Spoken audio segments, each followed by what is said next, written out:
11:09 in the morning. In 1933, a game warden in eastern Kentucky quietly stopped writing tickets.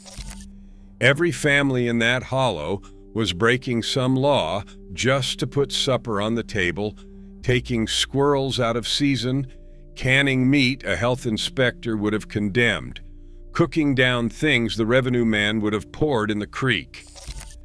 And they were surviving on it. There is a trick on this list that kept AGs fresh on a cellar shelf for 8 months with no refrigeration.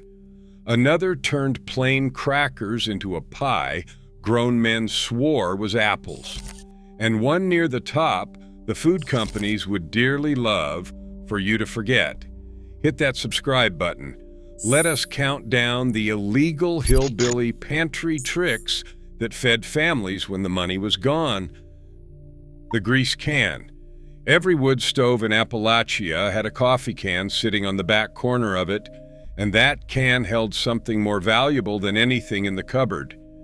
It was the bacon grease, the sausage drippings, the rendered fat off every piece of pork that ever hit the skillet. All of it strained and saved and never ever thrown out. Store-bought lard cost money. The grease was free, and it had already been paid for. A mountain cook fried her eggs in it. She greased her cornbread skillet with it. She fried potatoes in it, started her green beans with it, and when there was nothing else, she spread it on a biscuit with a pinch of salt and called that breakfast. That can might sit on the stove for weeks, getting topped off after every meal, and a good cook knew exactly how to keep it from turning. Modern doctors looked at that can in horror and told everybody to dump it. They replaced it with hydrogenated shortening that we now understand was far worse for a human heart. The mountains were ahead of the science by 60 years. They just called it not being wasteful. Soup beans and a chunk of fatback. If there was a single dish that kept the Appalachian poor alive, this was it, and it cost almost nothing. A pound of dried pinto beans ran about a nickel. A piece of fatback or a streak of lean was a scrap the butcher practically gave away. The beans soaked overnight in a crock of water, then went into a heavy pot the next morning with that piece of cured pork and a little salt, and they simmered low on the back of the stove all day long while the men were at the mine or in the field. By supper time, the beans had broken down at the edges, and the cooking water had turned into a thick, dark, smoky broth that tasted like 10 times the ingredients had any business producing. A single pot fed a family of 8, with enough left to warm up the next night. Nobody dressed it up. Nobody apologized for it. It went on the table 5 or 6 nights a week for years, and it built the people who dug the coal that ran the country. Cornbread crumbled in cold buttermilk. This was the supper that meant the money was truly gone, and the week was not over yet. And the strange thing is that the people who grew up on it remember it with something close to love. A wedge of leftover cornbread, broken into a tall glass or a bowl, with cold buttermilk poured over the top and eaten with a spoon. That was it. That was dinner. The cornbread soaked up the tang of the buttermilk and went soft at the bottom, and the whole thing filled a stomach for pennies. A skillet of cornbread cost the price of a little cornmeal, a little grease, and an egg if you had one. The buttermilk was the leftover liquid from churning, the part most people now pour down the drain. Children did not know they were eating a poverty meal. They knew it was cold and sweet and tart all at once on a hot evening, and they asked for it on nights when there was plenty in the house too. We replaced it with breakfast cereal in a box and convinced ourselves that was progress. Drinking the pot liquor. Here is one that would make a modern dietitian weep with regret over everything that was thrown away. When you cooked a pot of beans or a mess of greens with a piece of salt pork, the dark liquid left in the bottom of the pot was called the pot liquor, and in a poor mountain kitchen it was not a byproduct. It was the prize. That liquid was where all the vitamins went, all the iron and the calcium and the folate that cooked out of the greens, all the smoke and salt from the pork. Mountain families sopped it up with cornbread, drank it straight from the cup, and gave it to babies and the sick because they knew it brought a body back. Nutritionists now confirm that the pot liquor holds more of the nutrition than the greens themselves. The poor knew this without a laboratory. They knew it because nothing was allowed to go to waste, and the things that kept you strong were never poured out. Restaurants now bottle it and charge for it. Your great-grandmother gave it to her children for free and watched them grow. Stretching the coffee. Coffee was a luxury in the hills, a cash purchase that had to be hauled up from the store, and so it got stretched until it nearly snapped. A mountain cook reused her grounds 2 or 3 times, getting weaker and weaker brew out of the same scoop until there was nothing left to give. When the money for real coffee ran out entirely, she made it from other things. Roasted chicory root, dug from the roadside, ground and added to stretch a little real coffee a long way.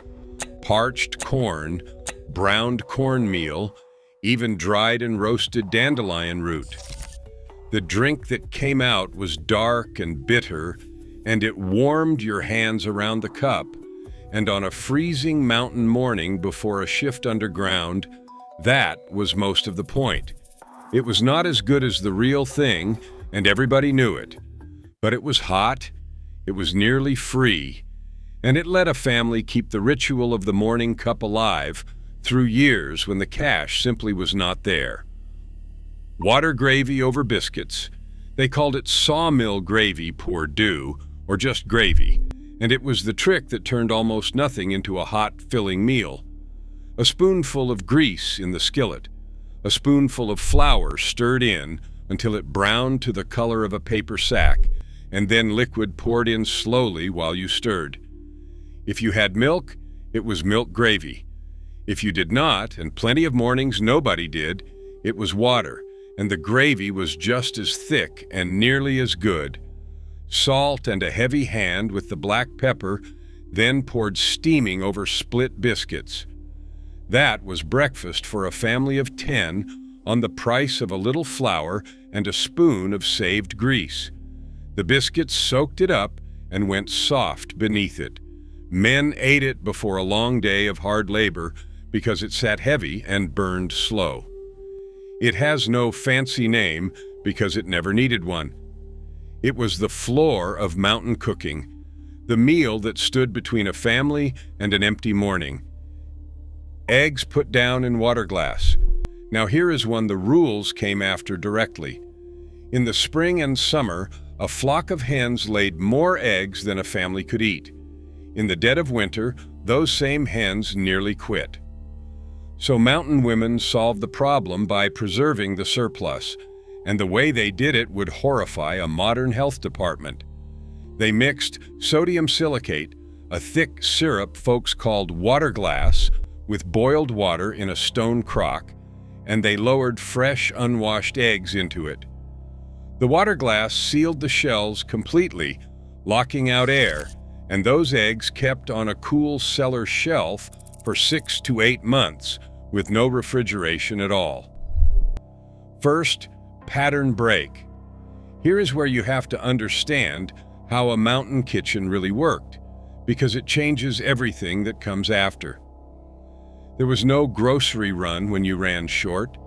There was no refrigerator until well after the war, and in the hollows, no electricity to run one if you'd had it. Every meal was a calculation against a calendar. The cellar had to hold the garden until next year's garden came in. The smokehouse had to hold one hog until the next hog was big enough to kill.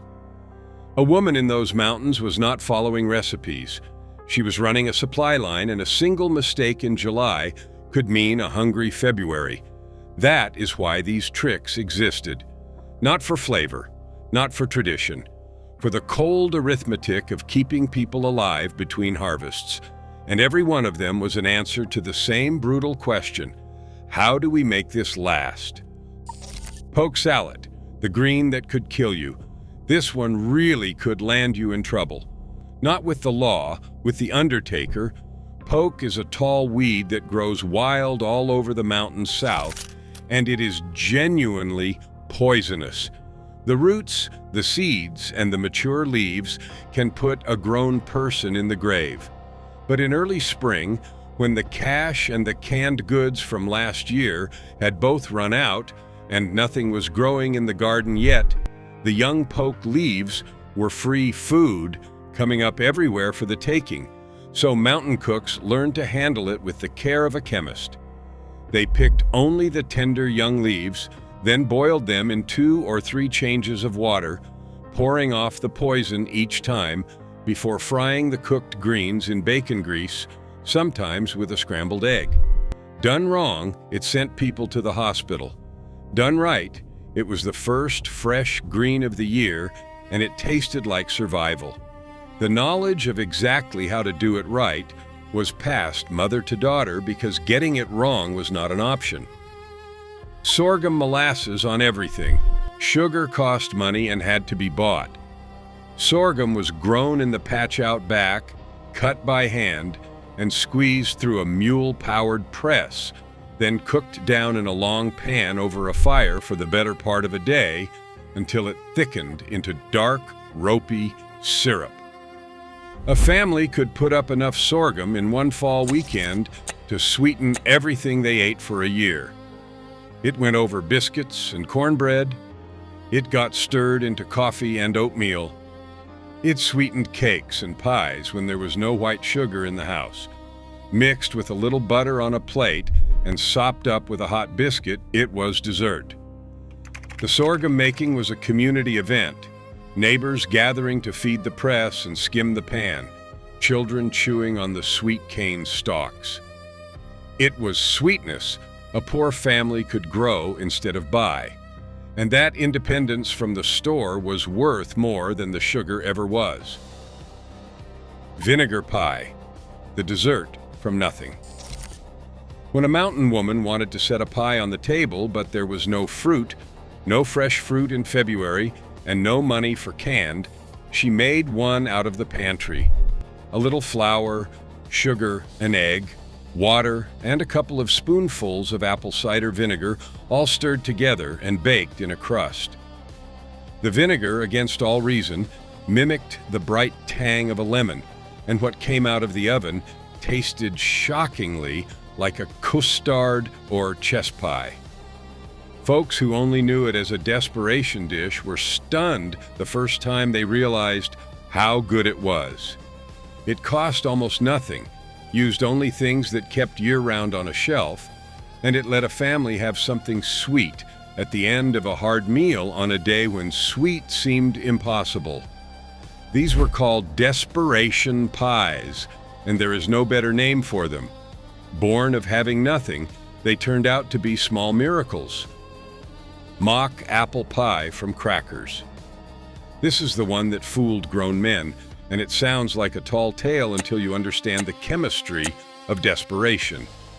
With no apples and no money, a cook took plain soda crackers, broke them into a pie shell, and poured over them a syrup made of water, sugar, a good amount of the same cider vinegar, and a heavy dose of cinnamon and nutmeg. Baked in a crust, the crackers softened and swelled and broke apart until the texture was almost exactly that of stewed apples, and the spiced, tangy syrup did the rest. The people eating it would have sworn there were apples in that pie. There was not a single one. It was crackers, water, and pantry spices, dressed up with enough cinnamon to lie convincingly about what it was. The trick spread far and wide in the lean years precisely because it worked so well, and it stands as proof that a clever woman with a half-empty pantry would conjure something out of practically thin air. The cake with no eggs, no milk, no butter. They called it war cake, depression cake, or crazy cake.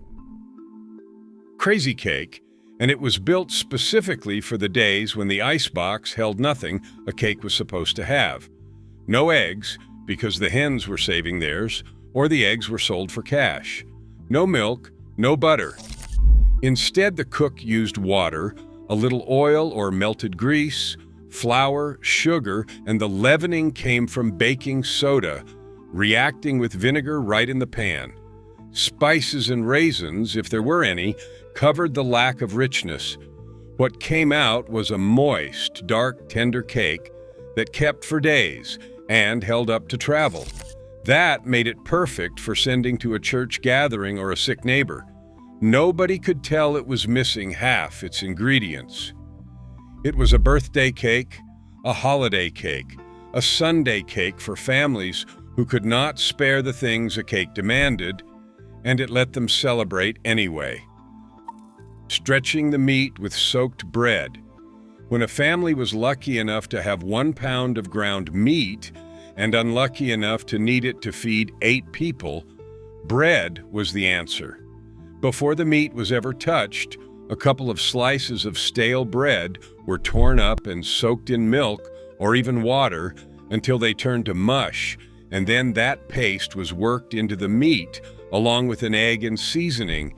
The soaked bread held moisture through the cooking and bound the whole thing together, so 1 pound of meat became meatloaf or patties, enough to feed the whole table, and every bite stayed tender instead of drying out into a hard knot. Professional chefs now call this technique a panade and demonstrate it on television like it is a refined French secret. The mountain woman who did it in 1934 did not have a name for it. She called it making the meat go around, and she did it because the alternative was somebody at the table doing without. Cracklins from the rendered fat. When the hog was killed and the fat was cooked down into lard, what was left behind in the kettle was the trick. The fat back and trimmings, rendered slowly, left little crisp brown bits of skin and meat called cracklins, and nothing got thrown out. The cracklins were salted and eaten by the handful like the richest snack a poor child ever knew, crunchy and salty and fatty all at once. But the real magic happened when a cup of those cracklins was stirred into a batch of cornbread batter. Cracklin bread came out of the skillet, studded with crunchy bits of pork, the cracklins keeping the bread moist and giving it a savory depth that plain cornbread could only dream of. It turned the leftover scraps of fat rendering, the part that had no other use, into the single best bread on the mountain. From the killing of one hog, a family squeezed lard, meat, and the makings of cracklin bread and considered nothing wasted. Using the whole hog, down to the head. This was the law of the mountains, older than any statute. When you killed a hog, you used every single part of it, because that one animal had to carry the family through winter, and there was no margin to be squeamish. The hams and shoulders were salted and hung in the smokehouse. The fat became lard and cracklins. The intestines were cleaned and stuffed for sausage casings. And the head, which a modern grocery shopper would never look at twice, became souse, a kind of head cheese. The head was simmered for hours until every scrap of meat fell away. Then that meat was chopped, seasoned hard with vinegar, sage, and black pepper, and pressed into a loaf pan to set up in the cold. Sliced cold, souse was a meat the family ate for weeks. Nothing was buried. Nothing was burned. A hog that cost a year of feeding became a year of eating, and the only sin in that kitchen was waste. Squirrel, rabbit, and whatever the gun could bring home. Here is where the warden came in, because the family that waited for hunting season to open was the family that starved in March. Game laws were written by men in offices who had never gone to bed hungry, and in the hollows, they were quietly ignored. A boy with a single-shot .22 and a handful of cartridges could bring home squirrels and rabbits that turned a pot of nothing into a pot of meat. Squirrel went into dumplings and gravy. Rabbit got fried like chicken or stewed slow until it fell off the bone. Groundhog, possum, whatever the gun could reach, all of it went in the pot, and all of it was technically against somebody's rule. The meat was free, it was wild, and it was the difference between a family eating protein and a family eating cornmeal 3 times a day. The warden in the high country learned to look the other way because the only crime he could see was a child going hungry, and the law had no answer for that. Clabbered milk into cheese and more. Nothing soured in a mountain kitchen because souring was just the first step in another recipe. When milk went off and turned thick, what folks called clabber, it was not thrown out. The clabber was hung in a cloth bag to drip, and the curds left behind became a fresh cottage cheese, eaten with a little salt or sweetened with a spoon of sorghum. The whey that dripped out went into bread to give it lift or into the slop bucket for the hogs, so even the runoff fed somebody. A family with a single cow turned every drop she gave into something: sweet milk for drinking, buttermilk for cornbread, butter from the churn, and clabber cheese from whatever soured before it could be used. The store-bought refrigerator eventually taught us that sour milk is garbage. The mountains knew it was just the next thing on the way to being food. Whipping the butter to double it. Butter was precious, churned by hand and rationed carefully, so a clever cook found a way to make a little go further.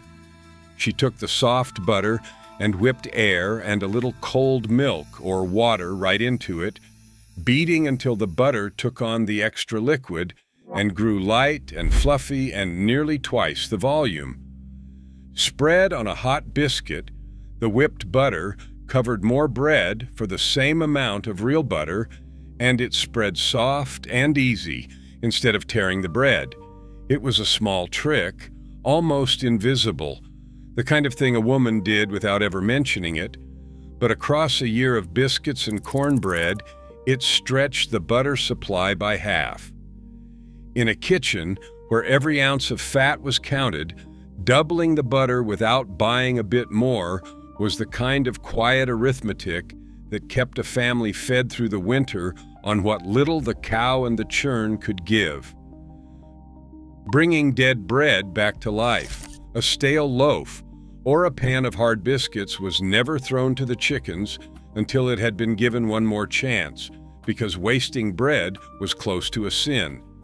The trick was steam.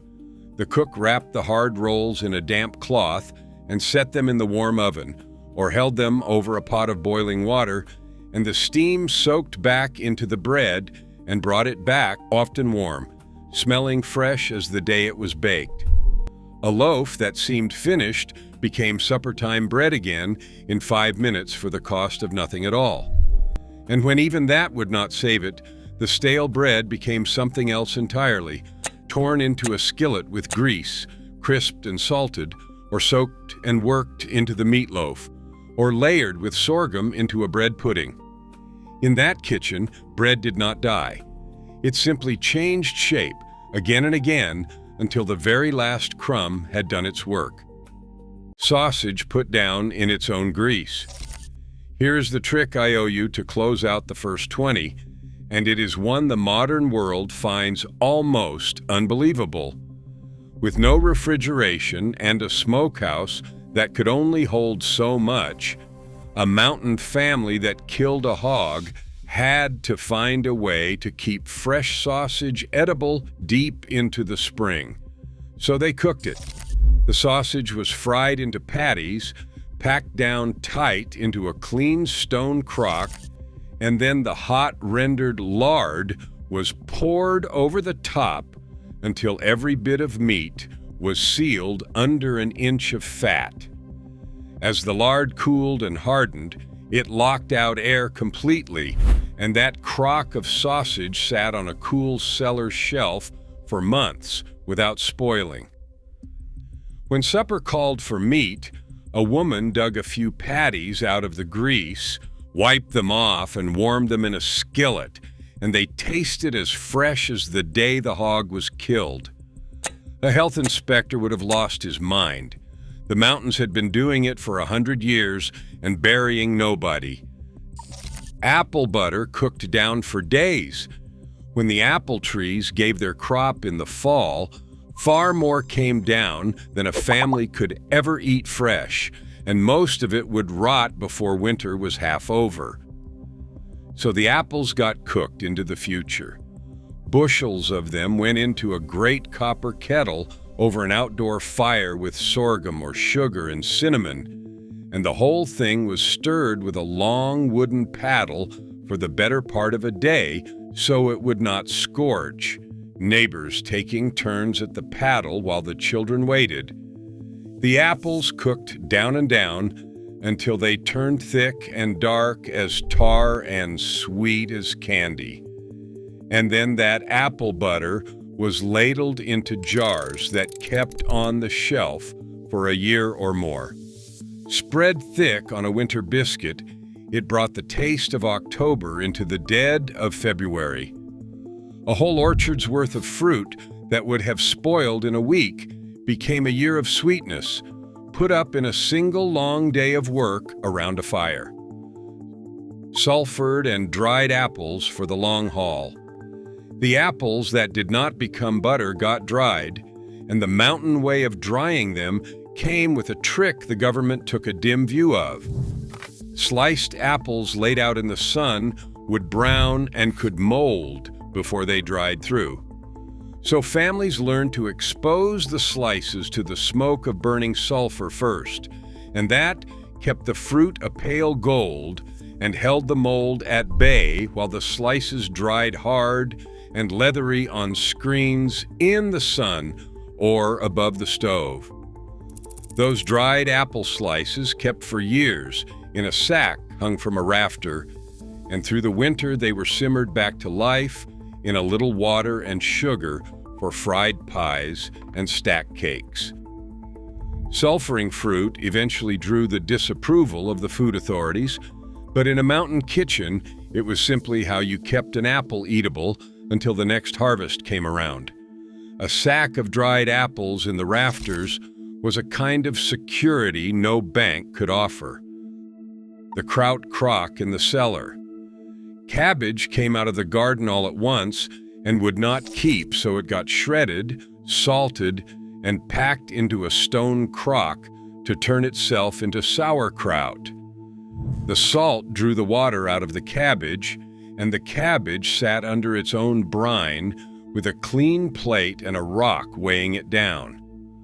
Over a few weeks in the cool cellar, it fermented into kraut that kept for months and got better as it went. A health-minded modern eye sees raw vegetables left to sit and ferment on a cellar floor and recoils. The mountains saw a barrel of food that made itself, needed no canning jar and no fire, and delivered a sharp, sour vegetable through the dead of winter when nothing green was left anywhere. Cooked down with a little fatback, kraut was a meal. We now pay a premium for fermented foods and call them health products. The poor made barrels of the stuff because it was the cheapest way under the sun to keep a cabbage from rotting. Second pattern break.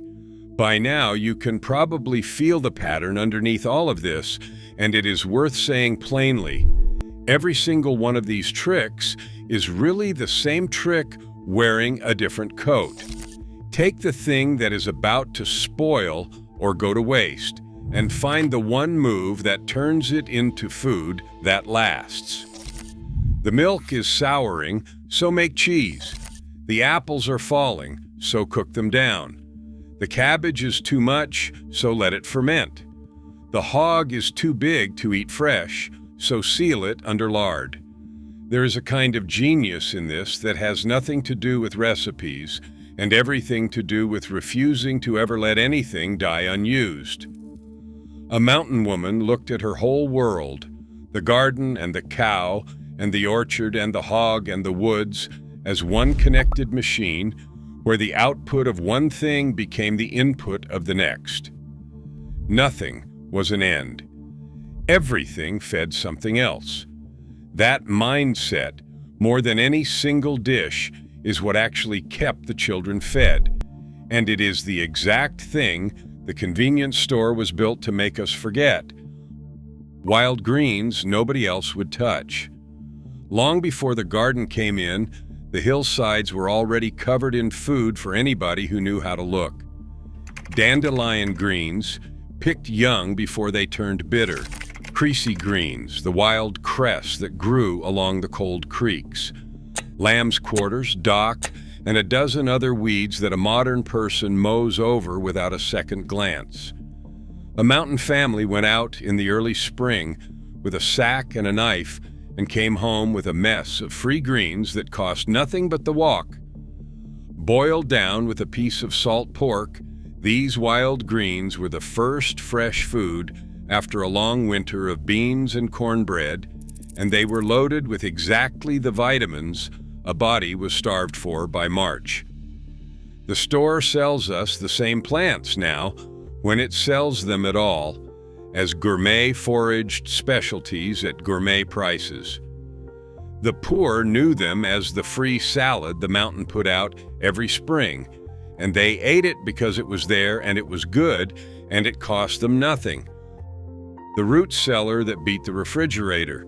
Before electricity ever climbed the mountain, a family kept its winter food in a hole in the ground, and that hole worked better than people now believe.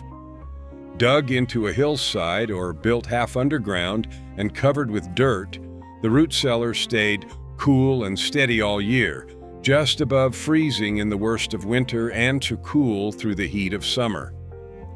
Potatoes, turnips, cabbages, apples, and crocks of kraut and pickled things all kept down there for months in the dark. The garden that came in over a few weeks of summer fed the family clear through to spring because the cellar held it. No power bill, no machine to break down, nothing but dirt and shade and the steady cool of the earth. A well-built root cellar was the single most important piece of equipment a poor family owned, and it did the work of a refrigerator and a freezer combined for the cost of digging a hole. When the electric came, we filled in the cellars and forgot how well they worked. Hoe cakes on a hot blade.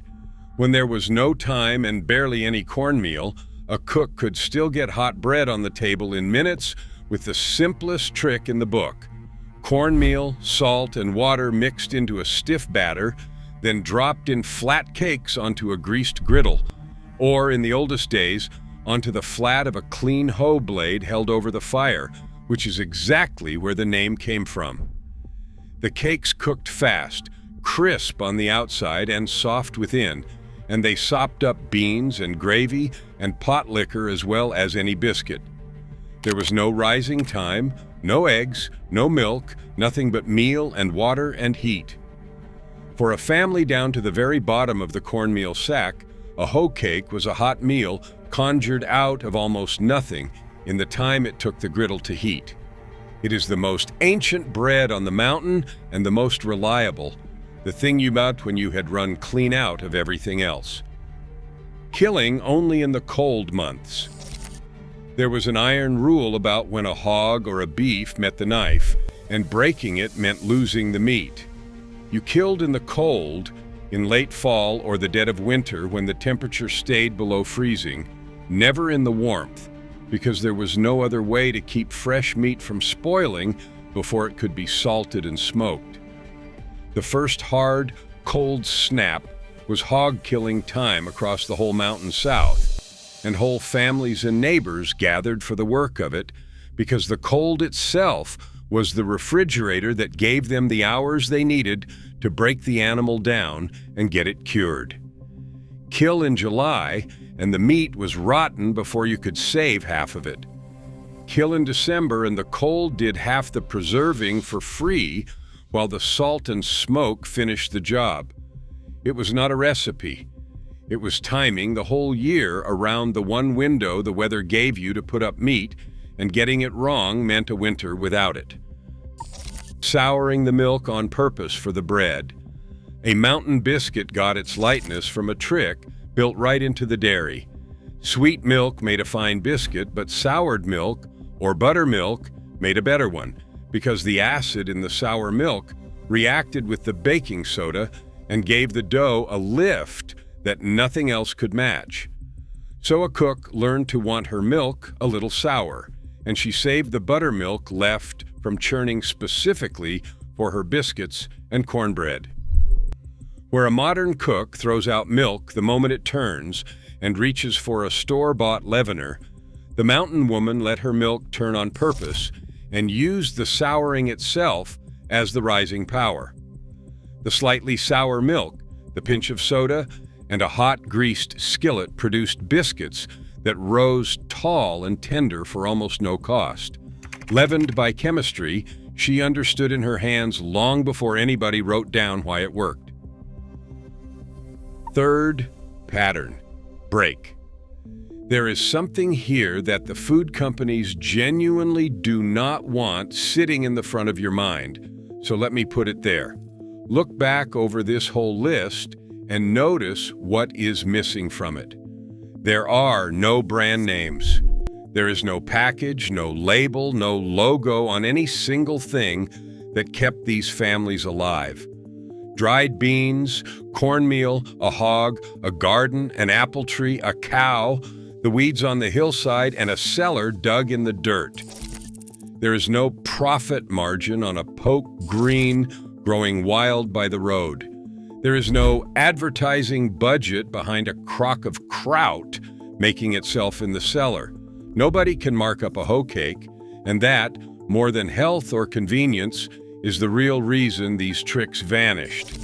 An entire economy was built on convincing people they could not feed a family without buying their food in boxes, and the first thing that economy had to erase was the memory that for 100 years the mountains fed themselves on almost nothing the store ever touched.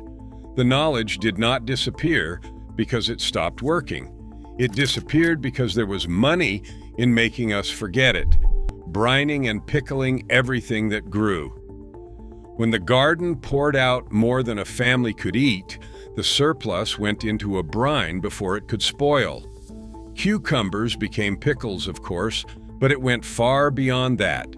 Green beans, corn, beets, onions, even watermelon rind got packed in salt and vinegar and put up in crocs and jars.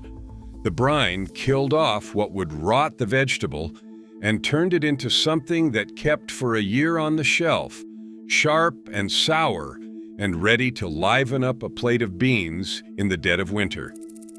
A few cents of salt and a jug of vinegar turned a whole summer garden into winter food.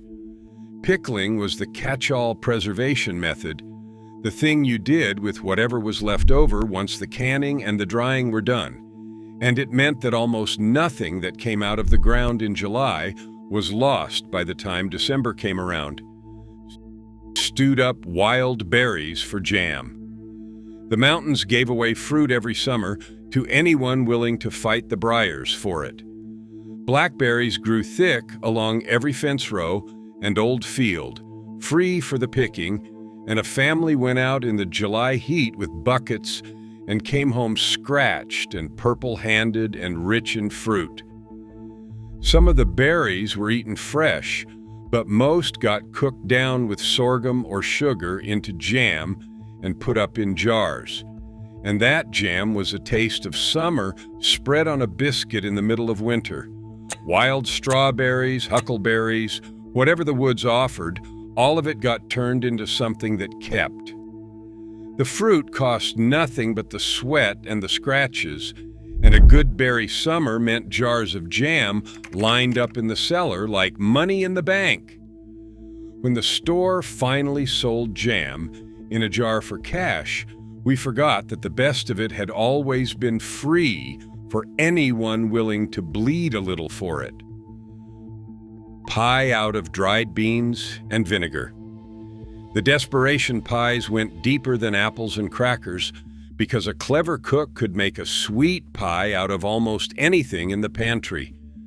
There were pies made from cooked dried beans, mashed, sweetened, and spiced until they tasted like a rich custard, and nobody at the table guessed the truth. There were pies made of nothing but buttermilk, sugar, eggs, and a little flour. The chess pie, which kept on the counter for days and used only what a family already had. There were sweet potato pies and pumpkin pies from what the garden gave, and molasses pies sweetened with sorghum when there was no sugar at all. The point of every one of them was the same. A family that could not afford fruit or fancy fillings could still set a real dessert on the table, made entirely from cheap, shelf-stable things, and feel for one meal like they were not poor at all. Coffee can left to catch the rain of fat. Beyond the grease can on the stove, a thrifty kitchen saved fat from every possible source and put each kind to its best use. The fat skimmed off a pot of beans or a boiling ham went into a separate container for frying. Chicken fat, when there was a chicken, was rendered down into schmaltz-like drippings that flavored anything they touched. Even the fat that rose to the top of a cooling stock was lifted off and saved. Each kind of saved fat had its job, and together they meant a family almost never had to buy lard or oil. In a world where store-bought fat was a real cash expense, a kitchen that caught and saved every drop of its own ran for months without spending a penny on cooking fat. It was the same anti-waste logic running through everything, applied to the one ingredient that touched every single meal. Eggs traded, never just eaten. An egg in a mountain kitchen was rarely just breakfast, because an egg was money. The hens laid steadily through the warm months, and those eggs were the cash crop of the household, carried down to the country store and traded for the few things a family could not grow or make: the coffee, the salt, the sugar, a bolt of cloth. The eggs the family ate were the surplus, the cracked ones, and the extras after the store account was settled. A woman who managed her flock well could keep the family in store-bought necessities all summer on eggs alone, without a dollar of real cash ever changing hands. The chickens were not livestock so much as a small bank that paid out daily, and learning to spend those eggs wisely, knowing when to eat one and when to trade it, was as much a part of feeding the family as any pot on the stove. Drying the corn for winter and seed. The corn crop was the backbone of the whole year, and almost none of it was eaten fresh. Most of it was left on the stalk to dry hard, then shucked and shelled and stored, some hauled to the mill to be ground into the cornmeal that made the cornbread and the hoe cakes a family lived on, the rest kept whole for the animals and for seed. Some of the corn was dried while still tender for what the mountains called shuck beans of corn, or hung in the shuck to be soaked back later. And the very best ears were set aside untouched, the seed corn for next spring, because a family that ate its seed corn in a hard winter had doomed itself the following year. Managing the corn, knowing how much to grind and how much to keep whole and how much to never, ever touch, was the single most important calculation in the mountain pantry, the one mistake you truly could not survive. Leather britches hung from the rafters. When the green beans came in by the bushel and there was no time or jar to can them all, The mountains had an older answer that needed no canning at all. The beans were strung whole on a long thread with a needle, like beads on a necklace, and hung up to dry in the warm air near the ceiling, where over a few weeks they shriveled and dried hard. Folks called them leather britches, and they hung from the rafters all winter, free of any jar or any spoiling. When a family wanted beans in January, they pulled down a string, broke off what they needed, and simmered the dried beans back to life in water with a little fatback for hours until they plumped and softened. The flavor was deeper and earthier than any fresh bean, a taste that drying gave them and nothing else could.